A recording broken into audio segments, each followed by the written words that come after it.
Start wearing purple. Start wearing purple for me now. Hey everybody, I'll try to keep this to a minute or so.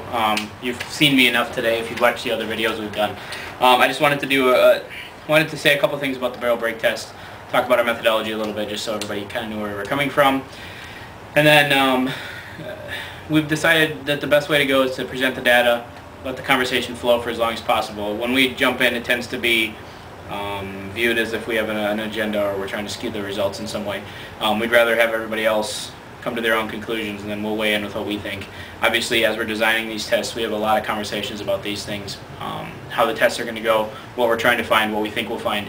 We have a ton of conversations about that before we start them, but you guys are hearing these for the test, or you're seeing these tests for the first time, having the conversations for the first time, and I think it's just a bad idea for us to jump in too early on it. As far as methodology goes, you notice the video, we had already done one of the barrel backs, the 679. We wanted to start with the smallest barrel back because we didn't know how big our sample was going to need to be, how many balls we were going to have to shoot to get a number of breaks.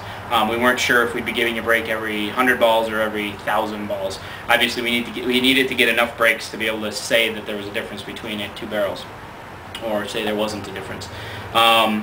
So we started with the smallest, assuming we get the most breaks off of that one. You see the data online, you can check out how many breaks we did get out of that. With that, we came to the case and a half, the 3,000 round number, which turned out to be a pretty interesting number based on the information that we got.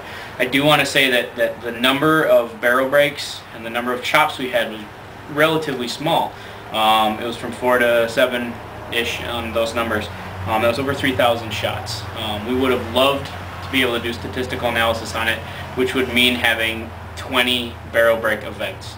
Now taking, let's say, 5 out of 3,000 paintballs, that would mean in order to get 20 barrel break events, if we only got 5 out of 3,000, we'd have to shoot 4 times as much paint.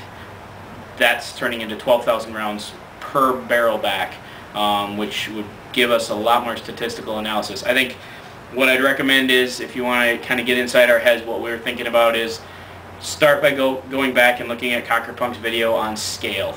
How does the data relate to paintball? How is it useful? How isn't it useful? Is the scale of the data something that can inform your choices?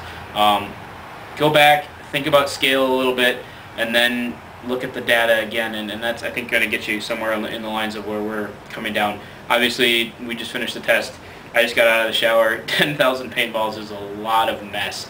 I mean, it was sloppy cleaning that thing up. Yard looks great, so Gordon's folks won't be angry at us. But anyway, look at it, think about scale. I'm really fascinated to see what people think, what they think of our tests, if there's any suggestions on improvements, any of that stuff. Jump in on the conversation. Any forum, talk to us on YouTube, email us, PM us. We're interested in this stuff too. That's why we're doing the testing. So take a look at the data, think about scale, and let me know what you think. Thanks for watching. It's just a matter of time. So yeah, start wearing the purple, wearing the purple. Start wearing the purple for me now. All your sanity and wits, they will all vanish, I promise.